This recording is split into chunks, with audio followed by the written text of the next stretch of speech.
Well, we got some sad news yesterday. Anderson Manufacturing is no longer.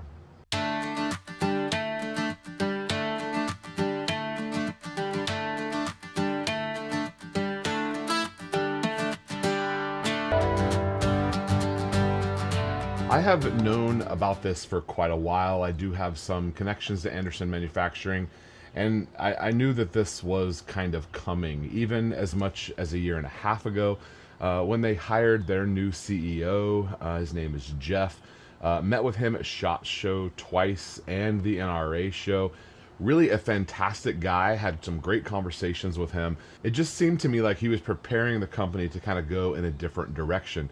At the time, I didn't know if they were really doing a rebrand to push their company, into the next generation, outside of the leadership that was the Anderson last name, or if potentially he was there to orchestrate a sale. Anderson Manufacturing was one of the first larger companies that I worked with, and I really kind of felt like my channel was too small to work with a company that large, and so I was kind of always in awe of their company and just the people that were working there. Just fantastic guys, both in the sales department and in the marketing department. Really great people there. Some of you may not know, but my very first AR-15 was an Anderson Manufacturing AR-15 lower that I built. This was in the early 2000s when AR-15 building became a big thing because no one could get their hands on one. Now, as a builder, I always appreciated companies like Anderson because they really focused on making products available to us as builders. My relationship to the AR-15 is not to an actual gun, but it's to all the individual components. Even to this day, I don't own a single AR-15 that was purchased as a complete unit. Over the years, I've done quite a few projects for Anderson, just kind of looking back at those now that that's all over with. A couple of my favorites were the 8.6 Blackout. Anderson did not offer an 8.6 Blackout, so I used a Faxon barrel. Anderson sent out an AR-10 upper for review, and I shot it as an AR-10 and then immediately swapped it into an 8.6 Blackout. I later traded that upper receiver to my brother-in-law for a brand new Yeti cooler, one of the big ones with wheels. I think I maybe got a bit of a better deal than he did, but that gun has hunted as recently as about a month ago, and he loves it. This was that Anderson Elite lower receiver set, actually a matched upper and lower receiver set. It looks billeted with all those extra cuts and things in it, but it's just a forged receiver and comes out really nicely, especially in the Cerakote. This gun was originally made in another caliber that Anderson does not have. If you see a bit of a trend here, that was true for most of our projects. We have a Mostech barrel on here, and this gun was originally a 338 Spectre, and I swapped it over to be a 338 Arc. So this is a gun that will continue to see action on the channel. I think it's a really pretty build, tucked. The suppressor's not in there, but it does have a tucked handguard with a really short barrel in there. So you'll continue to see this as well as several other Anderson projects on the channel. This is how those Elite receiver sets came. You can see the Anderson logo. There's the Anderson logo. It'll pop out more when I get it Cerakoted, but I do have this, I think is my last Anderson thing that hasn't turned into a project yet. My daughter kind of wants this to be a purple color, and she wants to make it into a 22.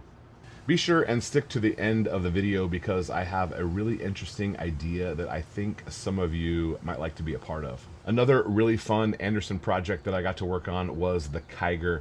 That gun came out. I had one as quickly as I could. I actually picked it up from the FFL, went straight to the indoor range, and immediately put 500 rounds through the gun. The gun did fine, had no problems with it.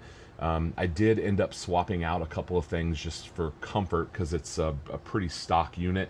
I had the Kiger Pro with that really cool slide.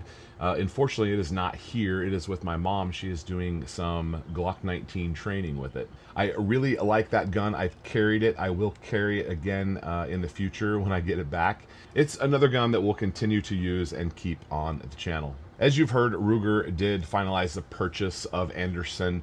Originally, I thought they were just purchasing maybe the name and some of the manufacturing, but it looks like the deal might be a little bit larger than that.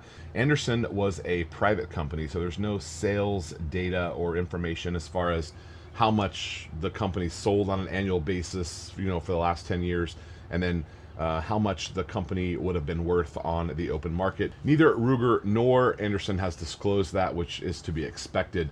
But it brings up an interesting point to me because as a business owner first and a gun YouTube channel like fourth or fifth on my list of priorities, business is always really interesting to me. And a couple of years ago, whenever some of the American-owned ammo manufacturing was sold to an overseas company, I forget the names, but it made me think that, like, why could a group of us gun owners, if you had 200 guys that put up a certain amount of money, why could we not have bought a $2 million piece of an ammo company? Or why could we not start our own ammo company and have that manufactured here in America? Same could be true for a company like Anderson. I'm going to throw out a number, even though I have nothing to back this up. This is mostly just for mathematical purposes. It's possible that Anderson could have been worth quite a bit more than this, or even potentially less. I have no idea. Let's say there's a gun company that was worth $20 million. If you had 20 guys put up $1 million, we could have purchased that, or even 40 guys with $500,000, or 80 guys with just a couple $100,000. That would be really interesting. I wish we had a way to get organized to do that. I'm a tiny little YouTube channel. I don't have a big enough voice to put anything like that together, but if someone else does, I, for one, would love to be a part of that. There's been a big resurgence in American manufacturing, and to see a company that was such a big part of an industry that I care for, it's a bit of a bummer. I find it sad that Anderson has moved on. They are and were and still will be a big name in the firearm industry. They embraced their poverty pony and even had some stickers made that said that. So I guess my question is, will Ruger ARs be better now that they have Anderson manufacturing? Also, all of the other companies that had their lowers made by Anderson that were private label, white label, whatever you want to call it, a lot of well-known top tier brands, Anderson made their lowers and just put that company's logo on them. I'm sure many of you know that by now. I won't say any names because it doesn't really matter at this point, but I wonder if those companies will be seeking a new manufacturer. It could be a new opportunity for somebody. So even though we've known it's happening for a while, it was tough to see those posts from Anderson on their Twitter and social media and such that it was really over and that Ruger was really buying it. An interesting note for you about the warranty. They made a mention that the Anderson warranty would be over. Ruger, however, I believe has said if you purchased an Anderson product pre-July 1st to contact Ruger, that might just be a goodwill gesture on their part, but regardless, your Anderson warranty most likely is not still going to be that lifetime warranty. Good thing for me, I never really had much trouble or any trouble with Anderson products, so you're probably going to be all right.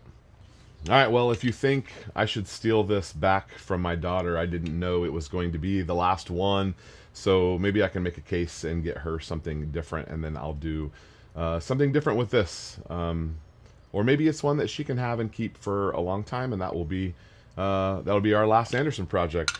If you have an Anderson story that you want to share down below, I'm sure, like me, a lot of you, it was one of your first builds, or it was your first build, or I'm sure a lot of us have those same stories. And so if you want to leave those down below, I'd love to read your stories. All right, guys, thanks for watching. We'll see you next time.